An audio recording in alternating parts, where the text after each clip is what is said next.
Okay. You are now unmuted. Good afternoon.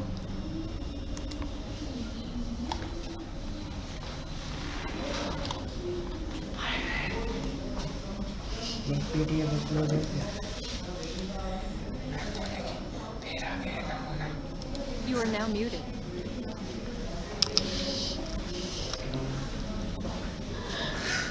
Locker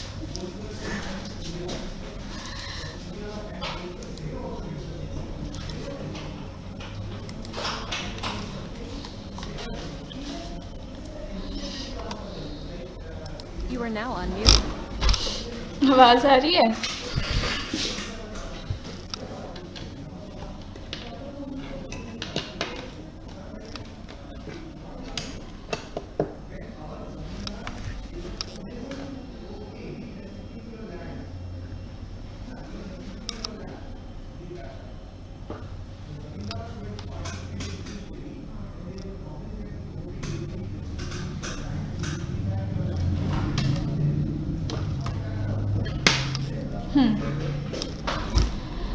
good afternoon ma'am. Good afternoon Deepak. Good afternoon everyone. So basically कल हम लोगों ने tense अपना complete कर लिया, ठीक है। Radhika present in class? Is Radhika present in class? Radhika, मैंने आपके डाउट्स का सल्यूशन भेज दिया था। आई होप आपको समझ में आ गया हो। अगर नहीं आया है तो आप मुझसे पूछ सकती हैं।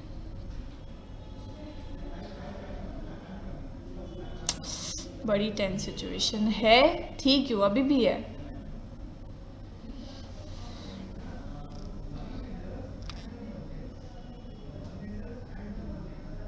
सॉल्यूशन में भी कुछ डाउट था। एक काम करना राधिका, आज कॉल कर लेना, ठीक है। आज कॉल कर लेना रोमा मैम को, और रोमा मैम को बोलना कि मेरे से बात करवा दे, तो फिर मैं आपके डाउट्स ले लूँगी, ठीक है। मैम आप वैसे टेलीग्राम ग्रुप पे नहीं हो क्या? नहीं, मैं टेलीग्राम ग्रुप पे नहीं हूँ। Okay okay, and make sure Radhika कि आप जब कॉल कर रहे हैं तो you should call before 3, okay, because after that I won't be available in the office today. या फिर आप कल कॉल कर सकते हो, कल आई will be available till evening, okay. चलो, सो शैल वी स्टार्ट ना? बेटा टेंस कंप्लीट करा दिया है, बट ना उसमें एक छोटा सा पार्ट रह रहा है। टेंस में ही एक बड़ा छोटा सा पार्ट टेंस का रह रहा है, जिसको हम लोग कहते हैं कंडीशनल्स। और बेटा इसको ना हम ओमिट नहीं कर सकते, क्योंकि देखने में ना तो ये टॉपिक भी नहीं है। देखने में इवनिंग इन विच टाइम बेटा, कल बात करें तो चलेगा, क्योंकि आज ना टाइम भी नहीं है क्योंकि अभी 2 से 3 भी क्लास है। तो कल any time after 4 I am free, any time after 4 to 7 में आप कभी भी मुझे कॉल कर सकते हो, ओके। या so if I talk about, हाँ, कंडीशनल्स अगर देखोगे ना तो कंडीशनल्स ना बेटा एक टॉपिक भी नहीं है। बोलते हैं ना कि टेंस का छोटा सा, टेंस में बाद में ना छोटा सा बढ़ा देते हैं कंडीशनल्स, लेकिन आजकल ना ये हो बड़ा इम्पॉर्टेंट गया है। और कोई भी चीज़ इम्पॉर्टेंट कैसे बन जाती है? जब उससे एग्जामिनेशन में क्वेश्चंस आने शुरू हो जाते हैं, है ना। किसी भी पर्टिकुलर टॉपिक से एग्जामिनेशन में लगातार क्वेश्चंस आने शुरू हो गए, बस वो टॉपिक हो गया इम्पॉर्टेंट, करेक्ट। तो कंडीशनल्स को हम ना वैसे टेंस में ही छोटा सा पार्ट में पढ़ लेते थे, लेकिन अब हम इसको थोड़ा अलग से, थोड़ा वैरायटी में डिफाइन करके पढ़ते हैं, डिटेल में पढ़ते हैं, क्योंकि अब इससे क्वेश्चंस जो है ना बहुत अच्छे लेवल के क्वेश्चंस इससे बनने लग गए हैं। तो नाम ही जैसा सजेस्ट करता है, किसी कंडीशन को डिफाइन कर रहा होगा, करेक्ट। नाम जैसा सजेस्ट कर रहा है, किसी कंडीशन को डिफाइन करता होगा। अब हम लोगों ने पढ़ा है फ्रेजेस एंड क्लॉजेस, ठीक है। तो कंडीशनल्स ऐसे सेंटेंसेस होते हैं जो क्लॉजेस को आपस में कनेक्ट करते हैं, ठीक है। क्लॉजेस को आपस में कनेक्ट करते हैं, और एक क्लॉज जो होता है वो दूसरी क्लॉज पे डिपेंडेंट होता है कि आप अगर इस कंडीशन को फुलफिल करोगे तभी ये कंडीशन सेटिस्फाई होगा। तो ऐसे जो सेंटेंसेस होते हैं ना उसको हम कंडीशनल सेंटेंसेस बोलते हैं. Like for example if I से कि if you work hard, if you work hard you will succeed. ठीक है, अगर तुम मेहनत करोगे तो तुम्हें सफलता मिलेगी. ओके, ना this action you will succeed, ये जो एक्शन है ये किसी कंडीशन पे डिपेंडेंट है? यस और no? Is this particular action dependent on a particular condition? Yes. And what is the condition? Condition is that hard work. Okay. तो बेटा क्लॉजेस जो होते हैं ना, जो हम लोगों ने पढ़ा है कि सेंटेंस का छोटा सा पार्ट जिसको सेंटेंस से अलग कर दो तो उसकी मीनिंग कंप्लीट होती है. ऐसा ही हमने पढ़ा है क्लॉजेस कि सेंटेंस का छोटा सा पार्ट जिसको सेंटेंस से अलग कर दो तो भैया उसकी मीनिंग कंप्लीट होगी. अब ये सेंटेंस को उठा लिया हमने, if you work hard you will succeed. तो यहाँ से अगर हम यू वर्क हार्ड को अलग कर दें, यू वर्क हार्ड को हम अलग कर दें, या फिर यू विल सक्सीड को हम अलग कर दें, तो क्या मीनिंग कंप्लीट नहीं है? अगर मैं बोलती हूँ, सिर्फ मैं बोलती हूँ यू वर्क हार्ड, समझ में नहीं आया क्या कह रहे हैं? तुम मेहनत करो, यही तो कहना चाहते हैं. Meaning is complete. You will succeed, again meaning is complete, है ना? तो definitely these two are a clauses जिसकी इंडिविजुअल मीनिंग भी कंप्लीट है. बट बेटा जैसे ही हमने यहाँ पर इफ लगा दिया, जैसे ही हमने यहाँ पर इफ लगा दिया, ये देखो इफ लगा दिया, तो क्या इसकी मीनिंग इनकम्प्लीट हो गई? इफ यू वर्क हार्ड, तो क्या? अगर तुम मेहनत करोगे तो क्या? अगेन फिर ये इनकम्प्लीट सेंटेंस हो गया. आपको इसको फिक्स करने के लिए इसकी ज़रूरत पड़ेगी ही पड़ेगी. ठीक है, तो क्या होता है ना बच्चे, जो आपका क्लॉजेस होता है ना, क्लॉजेस को ना हम दो पार्ट में डिवाइड कर देते हैं. बेसिकली क्लॉजेस को ना तुम समझते ऐसे हो कि भाई उसमें एक सब्जेक्ट होना चाहिए और उसमें एक वर्ब होना चाहिए. अगर सब्जेक्ट और वर्ब है ना तो वर्ड को ना, सेंटेंस को ना हम कंप्लीट मानते हैं. जैसे आई प्ले भी कंप्लीट सेंटेंस है. ठीक है, तो बेसिक पॉइंट है कि अगर आप क्लॉजेस किसी को डिफाइन करते हैं तो भाई उसमें सब्जेक्ट और वर्ब होना चाहिए.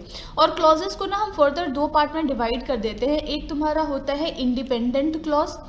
कभी कभी ये, मैं इसका बहुत सारे नाम हैं, मैं सारे नाम बता देती हूँ, कभी भी कंफ्यूज मत होना. इंडिपेंडेंट क्लॉज होता है भाई, मेन क्लॉज होता है, प्रिंसिपल क्लॉज होता है. प्रिंसिपल भी एक बात ध्यान रखना, एक PAL होता है, एक PLE होता है.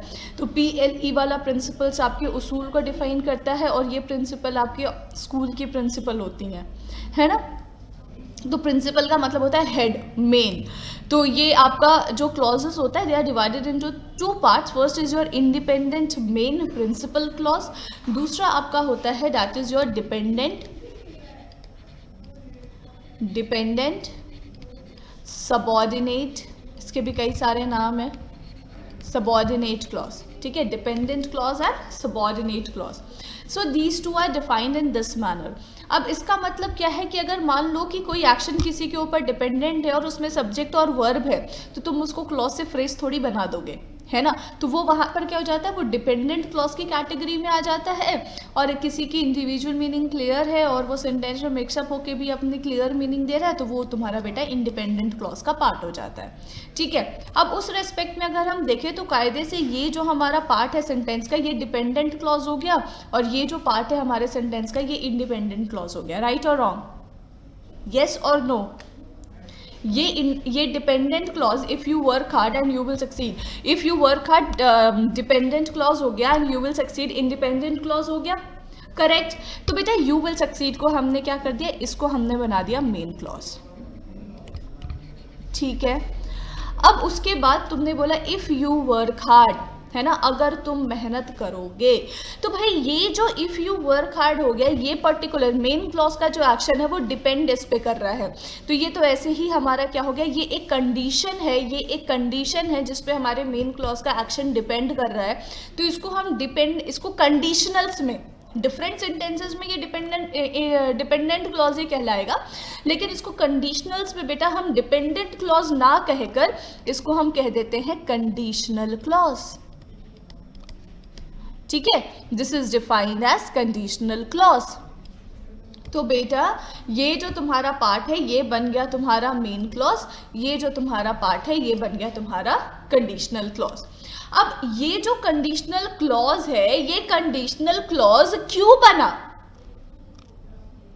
है ना, ये जो कंडीशनल क्लॉज है ये कंडीशनल क्लॉज क्यों बना, क्योंकि हमने यहां पर इफ लगाया। इफ नहीं लगाते तो ये क्लॉज नहीं बनता है ना, इफ की वजह से। तो बेटा ये जो इफ है ना इसको हम लोग कहते हैं कंडीशनल्स, ठीक है, ये जो इफ है इसको हम लोग कहते हैं कंडीशनल्स। और ऐसे जो सेंटेंसेस बनते हैं जिसमें इफ भी हो, कंडीशनल क्लॉज भी हो, मेन क्लॉज भी हो, तो ऐसे सेंटेंसेस को वी से कंडीशनल सेंटेंसेस, ठीक है। these type of sentences are known as conditional sentences, ठीक है बेटा। कंडीशनल क्लॉज को ना हम कभी कभी इफ क्लॉज के नाम से भी जानते हैं। Conditional clause is also known as if clause. Okay, is that point clear to everyone? What is conditional clause, what is main clause, what are conditionals, what are conditional sentences? ये part सबको clear है, ठीक है। अब मेरे दिमाग में एक अचानक से सवाल आ गया कि अगर कंडीशनल क्लॉज को हम इफ क्लॉज भी कहते हैं तो क्या कंडीशनल सिर्फ इफ है कि कोई और भी कंजंक्शन कंडीशनल की तरह बिहेव कर सकता है?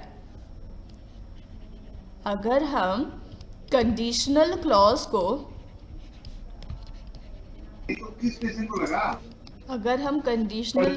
को इफ क्लॉज भी कहते हैं तो क्या कंडीशनल्स, जो कंडीशनल्स हम पढ़ रहे हैं, this conditionals are only if, या फिर कोई और भी कंडीशनल्स हैं जो हम यूज कर सकते हैं? जैसे इफ का मतलब होता है अगर,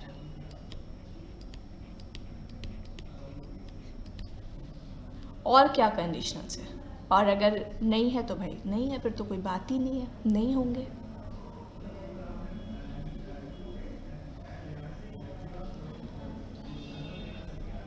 हो सकते हैं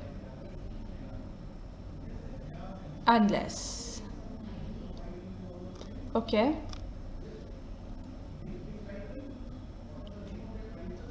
प्रॉब्लम हो रही है क्या क्लास ज्वाइन करने में? बच्चे आ रहे हैं जा रहे हैं, आ रहे हैं जा रहे हैं, ऐसा लग रहा है मुझे।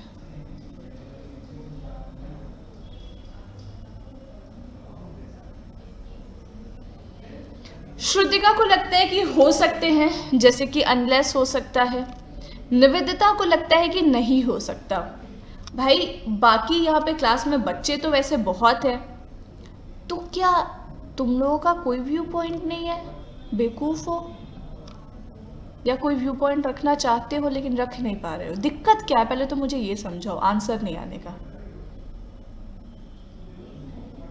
बुरा लगा मुझे ये बेइज्जती करके, लेकिन जरूरी है ना, रिप्लाई नहीं आता फिर मेरा माथा खराब हो जाता है। हो सकता है, हो सकता है।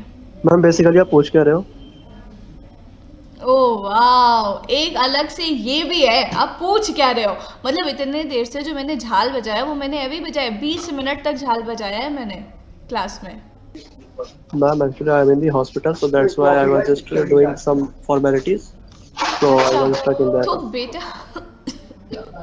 आई डोंट नो, इस क्लास के बच्चे बाप रे हॉस्पिटल में भी पढ़ाई कर रहे हैं। मैंने सिर्फ आपसे ये पूछा कि कंडीशनल क्लॉज को इफ क्लॉज भी कहते हैं, तो क्या इफ के अलावा और भी कोई वर्ड कंडीशनल्स की तरह बिहेव कर सकता है?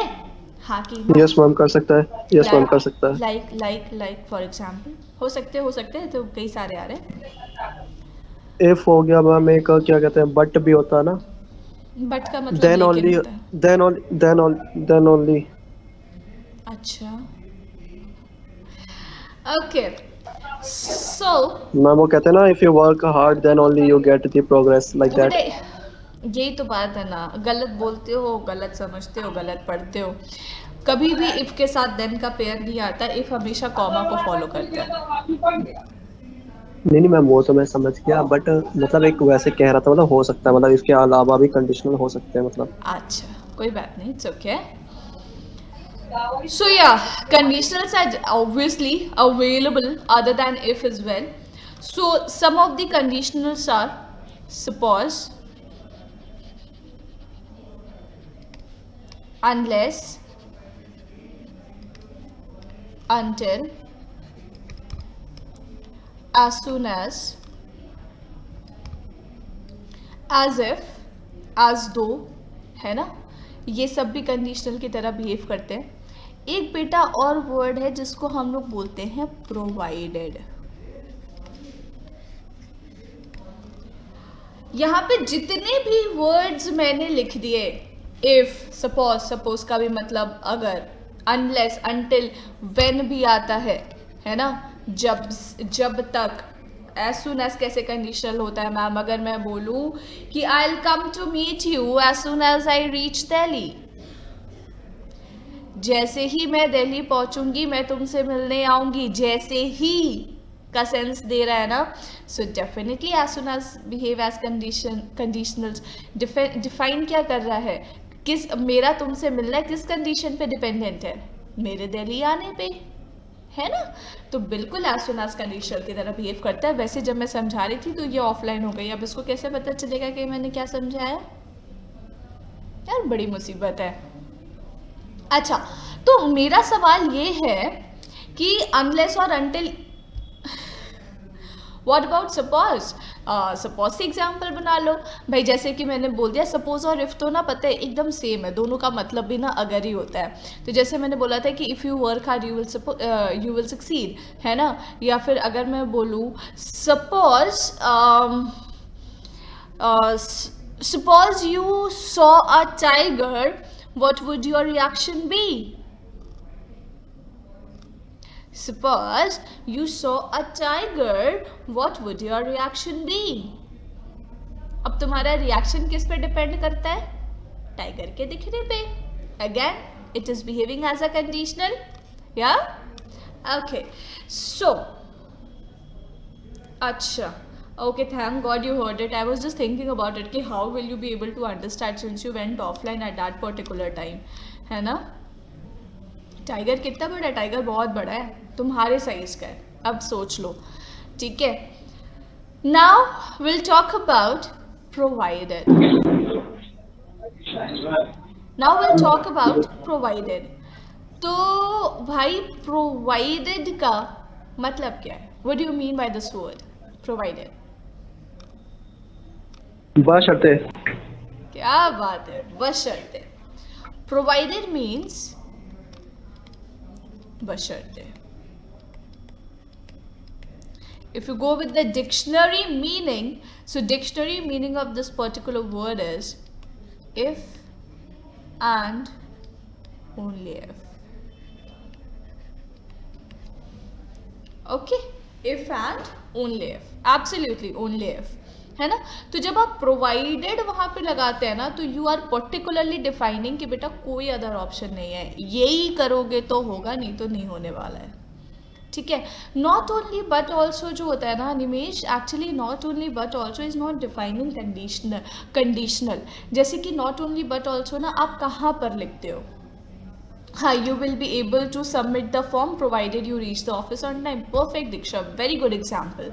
And Animesh, you're talking about not only but also. So if I say not only Animesh but also me went to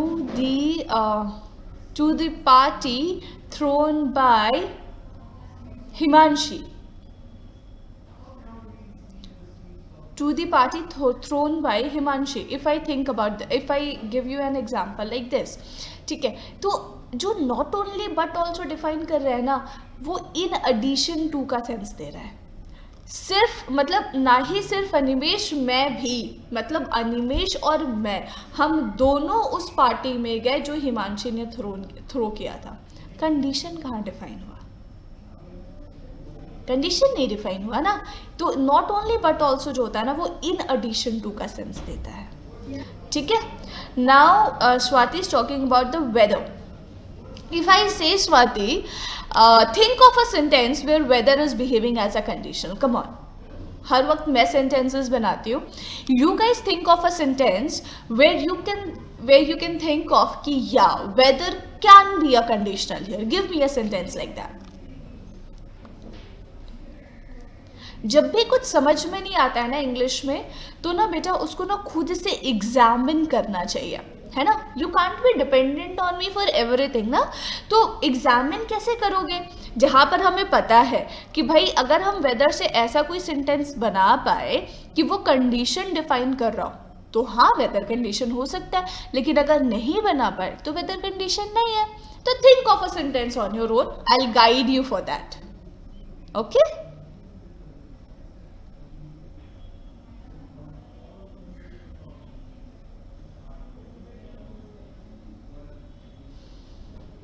अरे बताओ, I am waiting I am waiting for your sentences guys.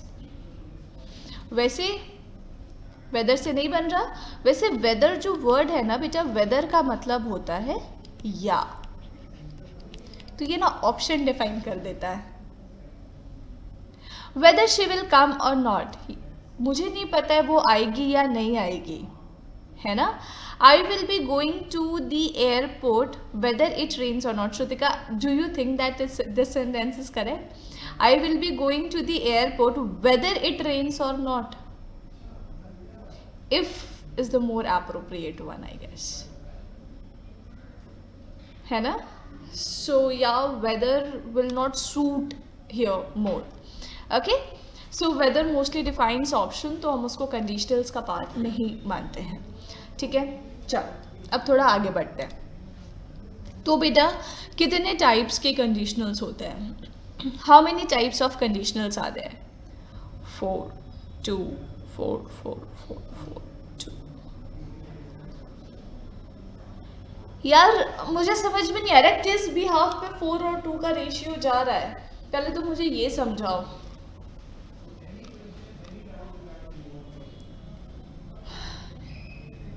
Zero 1 2 3,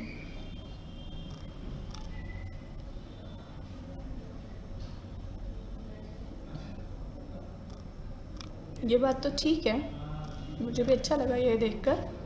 पर 2 वालों बेटा कहाँ पढ़ा कि there are 2 types of conditionals?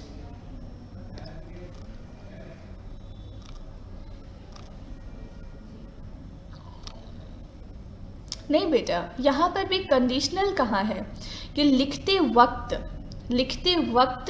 हमें सिर्फ टॉपिक को कंसिडर नहीं करना चाहिए, हमारे रीडर्स को भी कंसिडर करना चाहिए। तो अभी भी तो इन एडिशन टू का ही सेंस दे रहा है ना, not only but also. Condition क्या है यहाँ पे?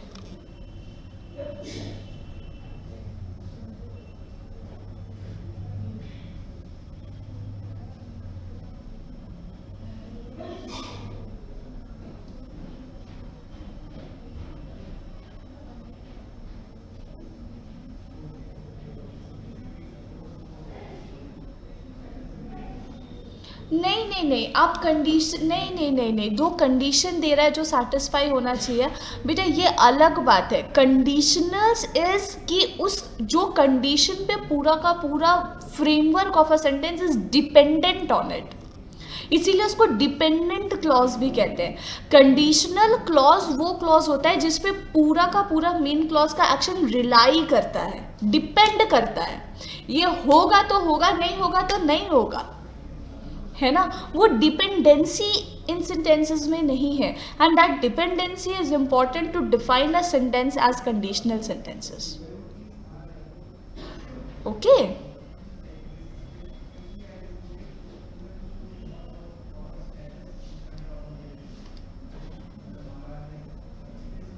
बेटा आर्टिकल डिपेंड करना इज डिफरेंट थिंग, आप समझ नहीं रहे हो अनिमेश। आर्टिकल का डिपेंड करना अलग थिंग है और किसी पर्टिकुलर एक्शन का डिपेंड करना अलग थिंग है।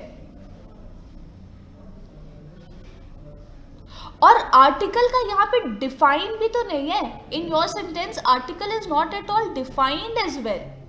मैं क्या बोल रही हूँ, मैं ये कह रही हूँ कि आप बोल रहे हो कि नॉट ओनली टॉपिक, ठीक है, not only topic but also reader, तो ये दोनों हाँ मतलब you need to understand the thing, not only topic but also reader. तो ये जो दोनों चीज़ है, ये दोनों चीज़ को आप इन एडिशन टू के सेंस में यूज़ कर रहे हो कि भाई इन दोनों चीज़ पे तुम्हें फोकस करके लिखना है। अगर इन दोनों चीज़ पे यू वांट टू फोकस तो आपका आर्टिकल अच्छा नहीं होगा। तो अगर आप ऐसा लिखते हो ना कि if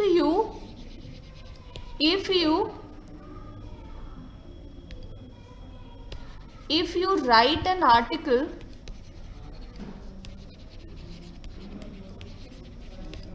now if we write an article, we should not only consider topic but also our reader। तो बेटा ये सेंटेंस करेक्ट है क्योंकि ये जो पार्ट है ये इस कंडीशन के ऊपर रिलाई कर रहा है ना, कि अगर हमने आर्टिकल लिखना है तो हमें इन चीज़ों पर रिलाई करना पड़ेगा। But not only but also जो है ना, वो यहाँ पर भी तुम्हारा कंडीशनल नहीं है, वो नॉट ओनली बट ऑल्सो यहाँ पर भी इन एडिशन टू का ही सेंस दे रहा है कि हमें इन दोनों चीज़ को कंसिडर करके लिखना है। ठीक है, तो वहां पे पूरा का पूरा एक्शन का डिपेंडेंसी है। Got the thing?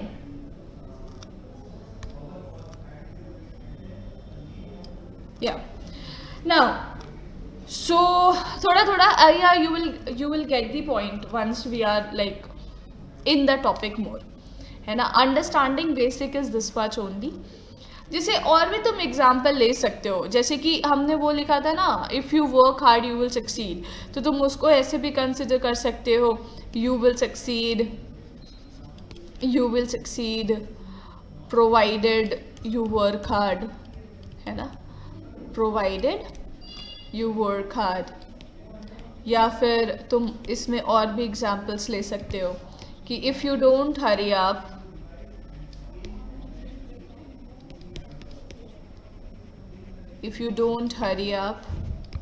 you will miss the train।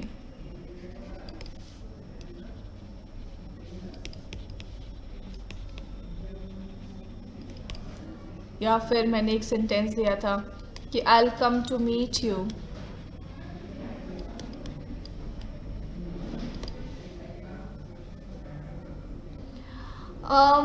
Not only but also. कभी भी किसी भी सेंटेंस में होगा ना, कभी भी किसी भी सेंटेंस में not only but also use होता है ना, वो हमेशा इन एडिशन टू का सेंस देता है। ठीक है, not only but also in addition to का सेंस देता है, मतलब जो भी दो चीज़ उसके साथ में लिखी हुई है ना, वो दोनों चीज़ इकट्ठे होनी चाहिए, बस यही बताता है वो किसी भी तरीके से कंडीशनल्स को डिफाइन नहीं करता। ठीक है, चलो अब आगे बढ़ते हैं। मैम हाँ कृतिका बोलो। Ma'am you will succeed if you work hard नहीं हो सकता, मतलब इफ में नहीं लग सकता। इफ तो बात पहले वाली, तुम्हें जैसे लगाना लगाओ, तुम्हें सेंटेंस के पहले लगाना है तुम पहले लगाओ, सेंटेंस के बाद बीच में लगाना है तुम बीच में लगाओ, उसमें क्या प्रॉब्लम है? अच्छा नहीं मैम, पूछना था कैसे भी लगा सकते हैं ना, हम हाँ अपने हाँ हिसाब हाँ, से। एकदम अपने Okay, हिसाब से okay, लगा ma'am. सकते हैं। Now we'll talk about the types of conditionals। तो जैसा रिया ने बताया था 0, फर्स्ट, सेकंड, थर्ड, तो बेटा कायदे से अगर देखोगे ना तो 5 कंडीशनल होते हैं। 0 conditional, first conditional, second conditional, third conditional and mixed conditional.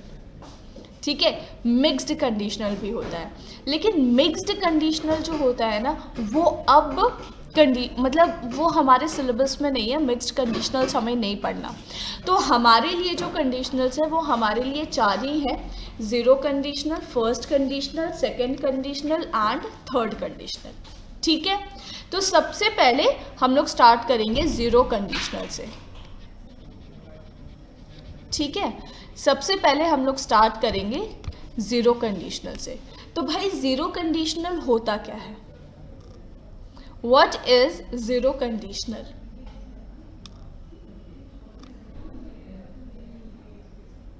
Factual. Tell about general truths. तो बेटा जीरो कंडीशनल ऐसे कंडीशनल्स होते हैं जो 100% ट्रू सिचुएशन को डिफाइन करते हैं, ठीक है। जीरो कंडीशनल ऐसे कंडीशनल होते हैं जो 100% ट्रू सिचुएशन को डिफाइन करते हैं, ठीक है, जिसको हम लोग फैक्ट्स या जनरल ट्रुथ भी बोलते हैं। जिसका कहने का मतलब ये होता है कि अगर आपने इस कंडीशन को फुलफिल किया या अगर आपने ये काम किया तो मेन क्लॉज का एक्शन होगा ही होगा, there is no other alternative for it, ठीक है। If you fulfill the conditions given then the action of main clause will be done 100% surety, ठीक है, 100% surety is taken for that, so that comes under zero conditional. अब ना क्या होता है, basic जो हमें समझना है for our examination point of view is the structure, okay. तो जैसे कि तुम बात करते हो यहाँ पे दो हो जाते, एक तुम्हारा इफ क्लॉज हो जाता है और दूसरा तुम्हारा मेन क्लॉज हो जाता है। तो इफ क्लॉज के साथ अब सोचो फैक्ट के साथ हम कौन सा टेंस यूज किया करते थे, अभी हम लोगों ने टेंस पढ़ा है, फैक्ट वैक्ट के साथ ट्रुथ के साथ हम कौन सा टेंस यूज किया करते हैं, सिंपल प्रेजेंट टेंस, बस दोनों जगह सिंपल प्रेजेंट टेंस लगा दो, दोनों जगह यूज कर दो simple present tense. Simple present tense का मतलब क्या हो गया, इफ प्लस वर्ब का फर्स्ट या एस और एस फॉर्म, और यहाँ पर भी वर्ब का फर्स्ट या वर्ब का एस और एस फॉर्म। इसका एग्जाम्पल ऊपर किसी ने दिया था, MA के नाम से आ रहा है, क्या नाम है उसका, मनीष कुमार, मनीष, वेरी गुड। मनीष ने उसका आंसर दिया है जीरो कंडीशनल का कि if we heat ice it melts। अभी हम लोगों ने थोड़ी देर पहले जो सेंटेंस पढ़ा था वो सेंटेंस क्या था, if you work hard you will succeed. वहां पर हम विल यूज कर रहे हैं, है ना, वहां पर हमने विल यूज किया, मोडाल लगा रहे हैं, लेकिन यहां पर हम नहीं लगाते क्योंकि जीरो कंडीशनल में दोनों सेंटेंस चूंकि सिंपल प्रेजेंट टेंस में होना चाहिए, तो यहाँ पर हम will shell can could may might would should कुछ नहीं लगाते, ठीक है, दोनों सेंटेंस को सिंपल प्रेजेंट टेंस में रखते हैं, ठीक है। अब सोचो ना कि तुम आइस को गर्म करोगे तो मेल्ट करने के अलावा कोई ऑप्शन है नहीं है, तो हम ऐसे सेंटेंसेस को हमेशा जीरो कंडीशनल में रखते हैं। अगर तुम बोलते हो if it rains the grass gets wet, if it rains the grass gets wet, अगर बारिश होगी तो घास तो गीली होगी ना, कोई अदर ऑप्शन है नहीं है। तो ऐसे कंडीशंस आपके जीरो कंडीशनल्स में आते हैं। अगर मान लो बेटा इसमें एक और पॉइंट है जो तुम लोगों को पढ़ा देती हूँ, एक तुम लोगों को मैंने पहले भी बताया है टाइप्स ऑफ सेंटेंसेस, तो उसमें मैंने बताया था इंपरेटिव सेंटेंसेस, उसमें हम लोगों ने पढ़ा था इंपरेटिव सेंटेंसेस। भाई इंपरेटिव सेंटेंसेस क्या होता है, मैम जिसको ऑर्डर वगैरह देते हैं, करेक्ट, जिसमें order, request, command, instruction, suggestions ये सारे कुछ होते हैं, उसको हम बोलते हैं imperative sentences. Like switch on the light, bring me a glass of water, shut the door, open the window, switch off the fan, जो भी। तो इंपरेटिव सेंटेंसेस में ऑर्डर, रिक्वेस्ट, कमांड डिफाइन करते हैं। बट इसमें एक और चीज़ आपने नोटिस करा होगा कि इंपरेटिव सेंटेंसेस में बेटा हम लोग कभी भी क्या करते हैं, हम लोग कभी भी सब्जेक्ट मेंशन नहीं करते, है ना। इंपरेटिव सेंटेंसेस में हम लोग कभी भी सब्जेक्ट मेंशन नहीं करते। We always start a verb with a verb first form, we always start a sentence with a verb first form, है ना। तो बेटा इंपरेटिव सेंटेंसेस से अगर आप कोई कंडीशनल डिफाइन कर रहे हो तो वो हमेशा जीरो कंडीशनल में होता है, क्योंकि वहाँ पर सेंटेंस हमेशा वर्ब के फर्स्ट फॉर्म से ही डिफाइन होता है ना, तो हम लोग वहाँ पे कोई मोडाल्स लगा नहीं सकते इस वजह से। Like for example if I say if John calls, ask him to meet me in office. ठीक है, अगर जॉन कॉल करेगा, imperative sentence, ask him to meet me in office. तो ये जो imperative sentences होते हैं, they are always used as verb का first form and they are always in zero conditionals. तो दो बात हो गई, जीरो कंडीशनल्स में आपका जनरल ट्रूथ आता है और दूसरा क्या आता है, imperative sentences आता है. किसी को कोई डाउट है जीरो कंडीशनल्स में?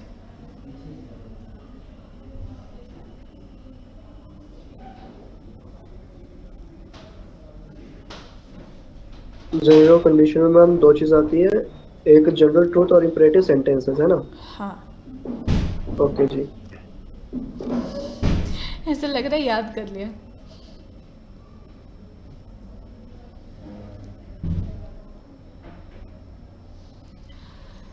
दो, 1 2 3 4 5, सिर्फ 5-6 बच्चों को समझ आया.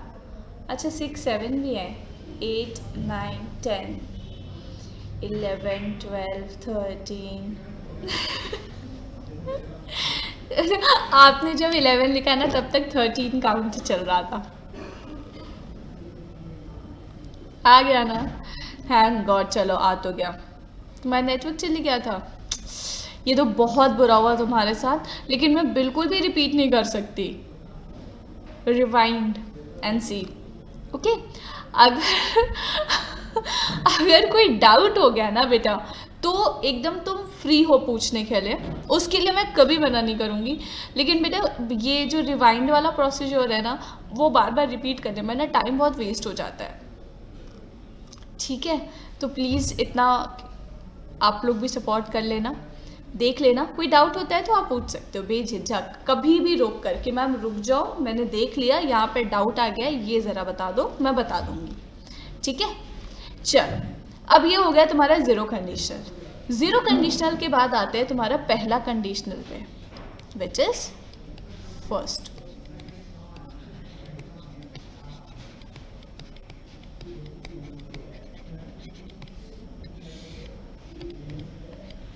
क्या होता है फर्स्ट कंडीशनल? क्या होता है?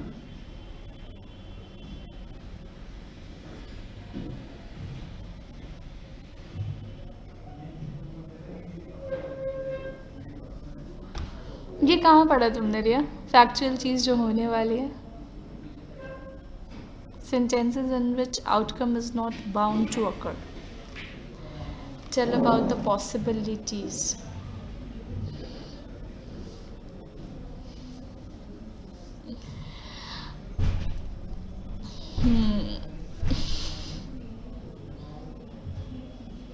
सच में बिल्कुल नहीं पता. अभी कोई बात नहीं बेटा, नहीं पता तो नहीं पता, टेंशन लेने वाली क्या बात है. बहुत लोगों को नहीं पता होगा. हाँ मेरी फैक्चुअल चीज़ें ज़ीरो कंडीशनल हो जाएगा. इसी वजह से तो मैंने उसको टोका पर्टिकुलरली कि भाई ये तुमने कहाँ पढ़ लिया. Possible conditions. अच्छा, पता है हम लोग ना पहले ना इसको ऐसे पढ़ते थे, zero conditional 100%, first conditional 50%, imaginary situation 0%, और जो थर्ड कंडीशनल हो जाता था उसको नेगेटिव में डाल देते थे. मे और मे नॉट. अच्छा, likely to happen in future. अच्छा, बहुत सारे आंसर्स आ गए, बहुत सारे करेक्ट भी हैं बहुत हद तक, है ना? हाँ एकदम याद कर सकते हो. मैं अपने ट्रिक तुम्हारे साथ शेयर करने में बिल्कुल भी नहीं हिचकिचाती. बेझिझक अगर तुम्हें मेरा तरीका याद रखने का पसंद आता है तो आप बेशक याद रख सकते हैं. लेकिन मैं जब याद रखती हूँ मेरे तरीके से तो मेरे दिमाग में बहुत सारी चीज़ें होती हैं. आप उसको गलत इंटरप्रेट करोगे तो उससे दिक्कत है मुझे, बस, है ना? वो नहीं होना चाहिए, है ना? बस, और क्या. बाकी मेरा दिमाग तुम रख लो, उसमें क्या दिक्कत है। तो फर्स्ट कंडीशनल जो होता है उसमें हम ऐसे सिचुएशन को डिफाइन करते हैं विच इज प्रोबेबल, और you can say possible in reality.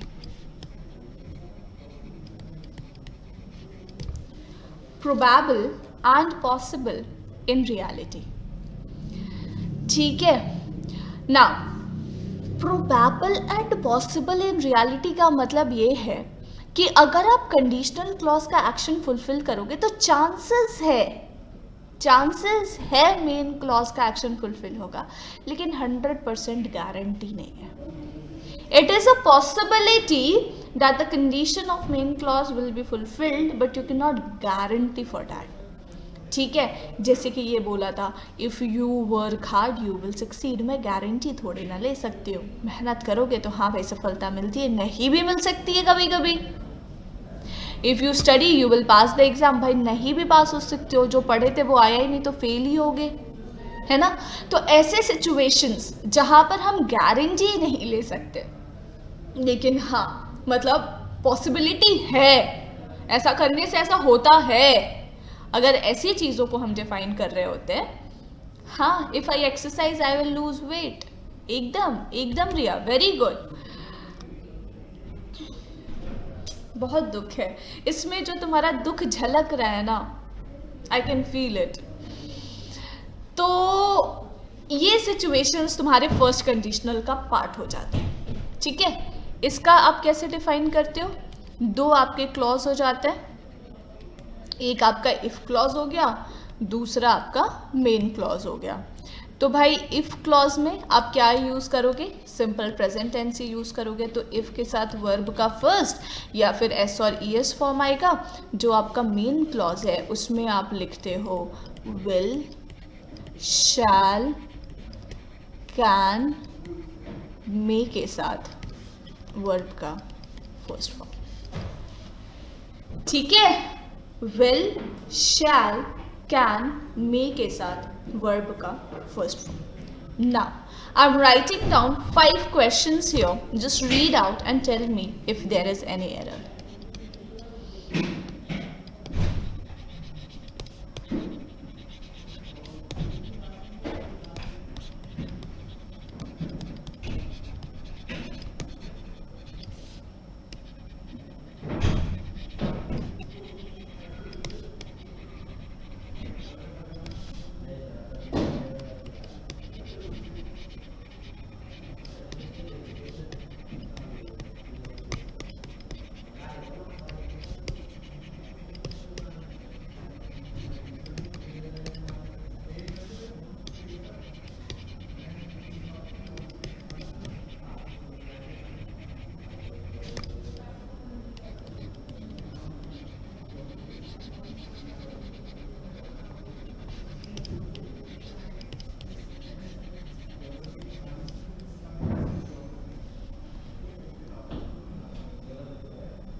Means बदलना, चेंज करना चीज़ों को, मोल्ड करना, टू मोल्ड, टू चेंज, है ना।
ओके,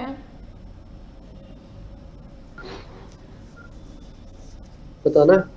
हाँ हाँ बताना है और क्या करना है। मैम थर्ड वाले में से सपोजिंग या इफ में से एक हटा दीजिए। ठीक है,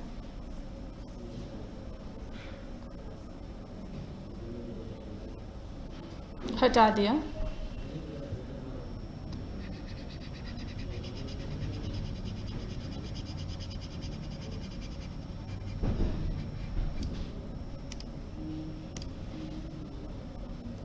सेकेंड में टेक्स कर दूं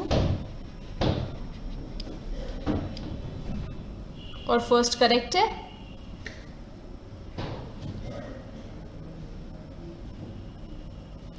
बस बेटा ऐसे ही क्वेश्चन एग्जाम में पूछे जाएंगे, है ना। तुम्हें आइडेंटिफाई करना पड़ेगा कि हाँ भाई यहाँ पर कंडीशनल यूज़ है, तो ये जो सेंटेंस है ये कंडीशनल क्लॉज है, और यहाँ पर विल के साथ वर्ब का फर्स्ट फॉर्म यूज़ है, तो यहाँ पर हम सिंपल प्रेजेंट टेंस यूज़ करेंगे, यहाँ पर सिंपल प्रेजेंट टेंस यूज़ करो।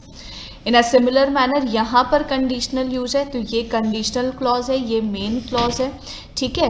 कंडीशनल क्लॉज में वोंट लिखा है, विल नॉट वर्ब का फर्स्ट फॉर्म है, तो मेन क्लॉज में सिंपल प्रेजेंट टेंस आएगा, इसको हटा दिया, यहाँ पे सिंपल प्रेजेंट टेंस यूज़ किया। बस ये ध्यान में रखना कि अनलेस के साथ कभी भी नो नॉट नेवर नहीं आता, अनटिल और अनलेस के साथ कभी भी नेगेशंस नहीं आते, क्योंकि अनलेस एंड अनटिल खुद ही नेगेटिव वर्ड्स होते हैं, ठीक है। और सपोज का मतलब भी अगर होता है, इफ़ का मतलब भी अगर होता है, तो दोनों को हम एक साथ एक ही सेंटेंस में यूज़ नहीं करते, तो either you can use if और यू कैन यूज़ सपोज, ठीक है। तो these types of errors comes in your examination with the conditional part. Ma'am second में विल नॉट नहीं होगा क्या? सोनाली मैं नहीं समझ पाई बेटा, आई एम रियली सॉरी, एक बार प्लीज एक्सप्लेन कर दो। विल बेटा वही तो है, won't is the short form for will not, no won't तो विल नॉट का शॉर्ट फॉर्म ही है ना, वही तो लिखा है। Now after all this things comes second conditional. क्या है भाई सेकेंड कंडीशनल, क्या है?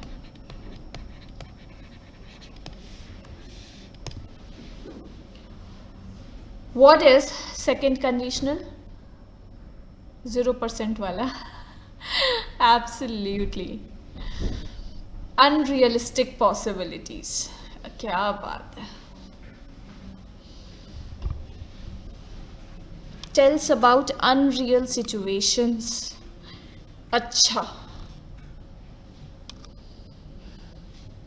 ये ना हो पाएगा? नहीं हो पाता है वैसे तो हो तो नहीं ही पाता है। Imaginary, absolutely correct answer. Swati, Himanshi, सबका आंसर वैसे करेक्ट ही है, क्या है इसमें गलती कुछ भी नहीं है। So second conditional is basically imaginary sentences. ऐसे सेंटेंसेस जो सिर्फ और सिर्फ इमेजिनेशन में एग्जिस्ट करते हैं, उनका ओरिजिनल जिंदगी से कोई वास्ता नहीं है, ठीक है। ये तुम्हारे सेकंड कंडीशनल्स होते हैं। जैसे कि यहाँ पर भी आपका दो क्लॉज होगा, एक आपका इफ क्लॉज होगा और दूसरा आपका मेन क्लॉज होगा। तो इफ क्लॉज के साथ जब ये इमेजिनरी में चला जाता है ना, तो इफ क्लॉज के साथ या तो आप वर्ब का सेकंड फॉर्म यूज करोगे या फिर वर यूज करोगे, WERE, no matter whatever is the subject, ठीक है। तो इफ के साथ या तो वर्ब का सेकंड फॉर्म यूज करोगे या वर यूज करोगे। मेन क्लॉज में आप वुड, शुड, कुड, माइट के साथ वर्ब का फर्स्ट फॉर्म यूज कर सकते हो, यस, या फिर वुड, शुड, कुड, माइट के साथ बी लगाकर वर्ब का ING फॉर्म यूज कर सकते हो। And both the structure is correct. Okay, both the structure is correct. अगर तुम बोलते हो कि if I were a president I would do something, तो वो भी करेक्ट है। If I were a president I would be doing something, तो वो भी करेक्ट है। किसी भी तरीके से ये स्ट्रक्चर बन सकता है ना। तो वुड बी के साथ अगर आईएनजी लगाया हुआ है तो कभी उसको गलत मत ठहराने लग जाना, that is also correct to frame. Okay, अब जैसे कि मान लो मैंने बोला if you won $1,000,000, if you won $1,000,000, सबको ये मेन क्लॉज बनाओ खुद से। इमेजिनेशन है, यूज योर इमेजिनेशन, कोई प्रॉब्लम नहीं है। इफ यू वॉन $1,000,000, तो I just need to see the structure, you can use your imagination whatever you want to. I spend it all. Where Animesh, कहाँ? If I were a millionaire, if I won $1,000,000, हाँ जीत गए $1,000,000, तो क्या करोगे? क्या करेंगे? Party करेंगे। अंग्रेजी में बोलना है। किस अच्छा, चीज का ऐप I डेवलप would करना be है? doing I will be having fun with my friends like this. Okay, क्या बात है, क्या बात है। एक सेकेंड। ओफ ऑफ, ये तो बहुत ही ज़रूरी है अनिमेश, बहुत ही ज़रूरी है ये बनाना, बहुत ही ज़रूरी है। ये बात तो मेरे घर तक फैल चुकी है, जो कल क्लास में हुआ है। मैंने अपने घर पे भी ये बात सबकी बता दी है। This is the most important thing to be done. या मैंने कहा आप लोगों को कुछ दिनों में न्यू कैलेंडर मिलने वाला है, everyone be prepared.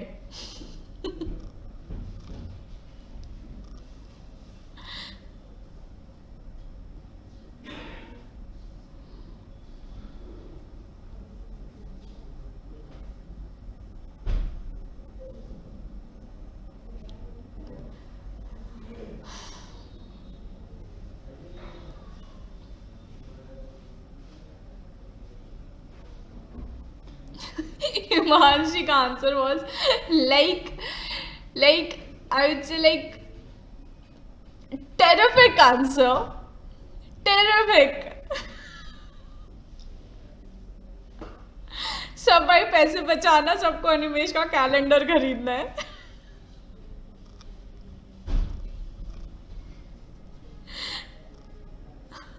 Like share करना मत भूल। Perfect. Okay, guys, jokes apart, time is only like 1 minute is only left. I just want to tell you one thing. Oh my god, phone switch off करके क्या benefit मिल रहा है अनुराग, बस मुझे ये बता दो। कहीं घूमने जाओगे तो टिकट फोन से कराओगे।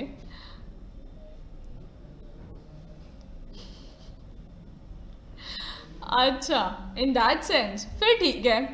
गाइज होल्ड अ सेकेंड, हाँ पहले सबकी गलतियां तो बता दूं, वरना ये रह जाएगा जो इम्पोर्टेंट पार्ट है ना। हिमांशी बेटा, अनुराग बेटा, आप लोगों ने बोला कि if I won $1,000,000 I will switch off my phone. बेटा विल नहीं, वुड आता है ना, तो it will be I would switch off my phone. ठीक है, उसके बाद हिमांशी का भी सेम मिस्टेक था कि I will buy Animesh calendar. बेटा I would buy, okay I would buy, है ना। एंड और कौन रह गया, ऊपर में बहुत लोगों का था। I will help financially who need money for education. Satyarth very good बेटा, but it will be I would help people, है ना, आई वुड हेल्प पीपल। उसके बाद I will be going to Singapore. Radhika I would be going to Singapore, and the spelling of Singapore is this. Okay, so please do remember. Okay. New. I would buy a car. I would buy a bungalow. And Animesh, you will also not spend it all. You would spend it all. Okay. So do remember. Would आना चाहिए, would should could might, है ना. इस वजह से sentences बनाया था कि चीज़ें पता लग जाए, है ना. कल इस पे थोड़ा और मेहनत करेंगे, इसको थोड़ा और बनाएंगे. मतलब we will work on this imaginary sentence. कल इस पे और थोड़ा चर्चा होगी. सबको चाय वाय लेकर आए, चाय पे चर्चा करने में मज़ा आता है. ठीक है. चलो bye bye guys, take care, see you in the next class. Thank you ma'am. Thanks a lot. Thanks a lot.